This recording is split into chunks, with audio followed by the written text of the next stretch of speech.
Hey guys, स्वागत है आपका मेडिकल जानकारी में। आज इस वीडियो में हम बात करेंगे कि दोस्तों सच में पॉसिबिलिटी है कि आप दवाई का नाम देख के दवाई के बीमारी के बारे में बता सकते हैं, यानी ये दवाइयाँ किस बीमारी में यूज़ हो सकती है, ये पॉसिबिलिटी है या नहीं है।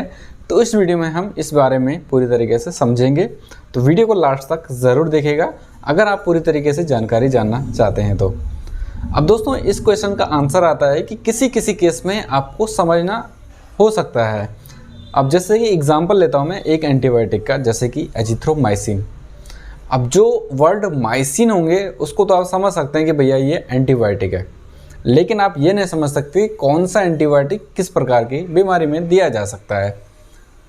अब दूसरा एग्जाम्पल मैं आपको यहीं पर देता हूँ। अब ये बीपी के दवाइयों के बारे में सामान्य सा है, एटेनॉल, लॉल। आपने लॉल पकड़ लिया कि भैया लॉल जो आता है वो बीपी का होता है।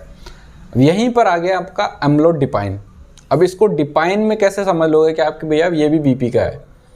जब तक कि आप उसको समझोगे नहीं, पढ़ोगे नहीं उसके बारे में, तो आप कैसे समझ जाओगे कि दवाइयाँ कौन सी बीमारी में आ जाती है। अगर इतना ही ईजी होता तो भैया कोई भी फार्मेसी अपना, कोई भी pharmacist, B pharma, D pharma, कोई भी हो, अपना 3 से साल तक वहाँ जाके ये चीज़ें नहीं समझ सकता है। जब तक कि आप ड्रग्स के बेसिक नहीं समझोगे कि भैया किस प्रकार से ड्रग्स का वर्ड को आप समझ सकते हो, तब तक आप दवाइयों में डिफरेंट नहीं कर पाओगे। अब तीसरा एग्जांपल मैं आपको यहीं पर दे दूंगा। अब एम्लोडिपाइन है, ये बीपी का है। एटेनॉल है, ये भी आप समझ गए कि बीपी का है, क्योंकि हमने आपको बता दिया कि भैया बीपी का है, या फिर आपने कहीं पर पढ़ा है। तीसरा यहीं पर हम आपको एक दवाई दे देंगे, भैया ये है टेलमिसार्टन। अब आप बताइए कि ये कौन सी दवाई है, तो आप कैसे समझोगे। जब तक कि आप उसको समझोगे नहीं, जब तक आप उसके बारे में पढ़ोगे नहीं, तो तब तक तो ये पॉसिबिलिटी नहीं है।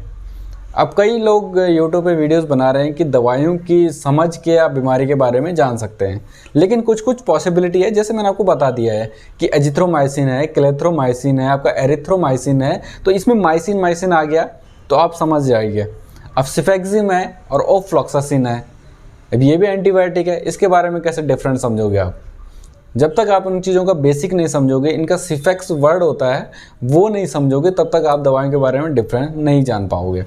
और ये शायद मेरे हिसाब से, जितना मुझे नॉलेज है, ये पॉसिबिलिटी भी नहीं होती एक आम आदमी के लिए। अगर आप किसी भी चीज़ का, फील्ड का नॉलेज ले रहे हैं, तो जब तक कि आप उसके अंदर घुसोगे नहीं, जब तक उसका बेसिक नॉलेज नहीं समझोगे, तब तक आप आगे कैसे समझ पाओगे। जब तक आप थ्योरेटिकल नहीं समझोगे तो प्रैक्टिकल भी पॉसिबिलिटी नहीं है, जब तक कि आपको थ्योरी कुछ ना कुछ समझ में ना आए। सिफेक्सिम है, एक एंटीबायोटिक है। अब वहीं पर मैं आपको सिफाड्रॉक्सिल दे दूंगा। तो सिफाड्रॉक्सिल को आपको कैसे बताओगे कि ये एंटीबायोटिक है। आप पढ़ोगे तो ही तो समझ पाओगे। अब नेक्स्ट एग्जांपल देता हूँ आपको। आपका है ट्रीमक्साजोल, यानी कोट्रीमक्साजोल के साथ आता है। ट्रीमक्साजोल, कोट्रीमक्साजोल एक पूरा वर्ड है। कोट्रीमक्साजोल ये एक एंटीबायोटिक है, ठीक है। आपने जोल पकड़ लिया कि भैया जिसके अंदर जोल होता है वो एंटीबायोटिक ही है। अब दूसरा वर्ड आ गया आपका पेंटाप्रोजोल। तो यहाँ पर कन्फ्यूज हो गए, क्योंकि पेंटाप्रोजोल तो भैया एंटीबायोटिक नहीं है, वो अल्सर के लिए या फिर गैस के लिए यूज़ होती है। यहाँ पर भी आप फिर कंफ्यूज हो जाओगे। तीसरा वर्ड आ गया आपका एल्विंडाजोल। अब यहाँ पर भी तो जोल ही है, तो आप इसको एंटीबायोटिक या एंटी गैस की दवाई कैसे समझ सकते हो, क्योंकि जोल तो एक ये एल्विंडाजोल जो होता है एक पैरासाइट है, यानी कीड़ों की दवाइयाँ होती है। अब चौथा एग्जाम्पल आपको यहीं पर दे देता हूँ मैं आपको, फ्लूकोनाजोल। अब यहाँ पर भी जोल ही है, तो आप बोलोगे आपके भैया जिसमें जोल आता है वो गैस के लिए होती है, या एंटीबायोटिक होती है, या पैरासाइट ड्रग्स होता है, क्योंकि फ्लूकोनाजोल जो वो एक एंटी फंगल है। अब चारों चीज़ें जोल सब में आ रहा है, लेकिन कन्फ्यूजन है ना। तो जब तक आप बेसिक चीज़ नहीं समझोगे, तब तक आप इन ड्रग्स के बारे में नहीं समझ सकते। मुख्य बात यह है, और ये भी पॉसिबल नहीं है कि भैया आप दवाई के बारे में नाम से समझ जाएगी कि कैसे हो सकता है, किस वजह से हो सकता है। अब पैरासीटामोल का नाम आपने सबने सुना, अब यहीं पर पैरासीटामोल का नाम है, आपने भी सुना है, हमने भी सुना, सभी लोग यूज़ भी करते होंगे बुखार वगैरह के लिए।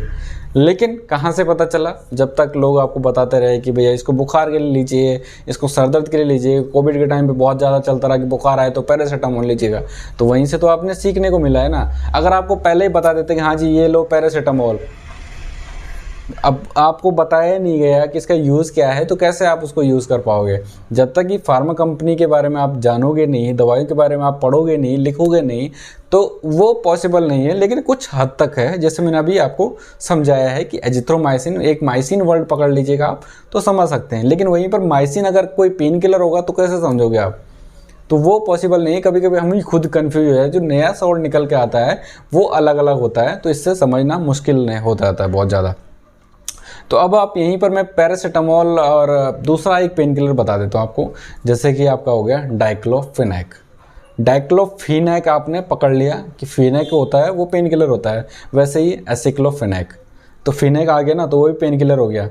लेकिन पैरासीटामोल वो भी तो एक पेन किलर के रूप में यूजुअल होता है। गाइस कुल मिला के बात ये निकल के आती है कि किसी किसी मोटिव में आप समझ सकते हैं, किसी किसी वर्ड को आप समझ सकते हैं कि भैया ये एंटीबायोटिक है, ये पेन किलर है। लेकिन किसी किसी केस में आप दवाइयों के बारे में नहीं समझ पाओगे कौन सी दवाई किस बारे में है। तो दोस्तों अगर आप अच्छे से दवाइयों के बारे में समझना ही चाहते हैं तो मेडिकल की बुक लीजिए, मेडिकल्स की किताबें लीजिए, जिसके आप अच्छे से दवाइयों के बारे में जान सकते हैं, समझ सकते हैं, बेसिक जानिए, तभी जाके आप दवाइयों के बारे में खुद समझ सकते हैं। और प्लीज़ खुद कर या खुद अपने घर में डॉक्टर ना बनिएगा अगर आपको किसी भी चीज़ की जानकारी नहीं है। और इससे अच्छा अगर आप नहीं जानना चाहते हो तो दवाई का नाम लीजिएगा, आप इंटरनेट पर सर्च करिए, तुरंत आ जाएगा। तो ऐसा चीज़ें बिल्कुल ना करें कि भैया आप खुद ही दवाइयों के बारे में जानिए, हाँ जी मुझे पता लग गया, तो ये आपके लिए बहुत ज़्यादा घातक हो सकता है। तो ऐसा बिल्कुल ना करें। तो आई होप आपको समझ आया होगा कि भैया दवाई के नाम से आप बीमारी के बारे में जान सकते हैं या नहीं जान सकते हैं। इसका डाउट जो होगा थोड़ा बहुत आपका क्लियर हो गया होगा। अगर फिर भी कोई डाउट रहेगा तो आप हमें कमेंट में ज़रूर बताइएगा। मिलते हैं नई वीडियो में। Okay bye, tata and thank you for watching.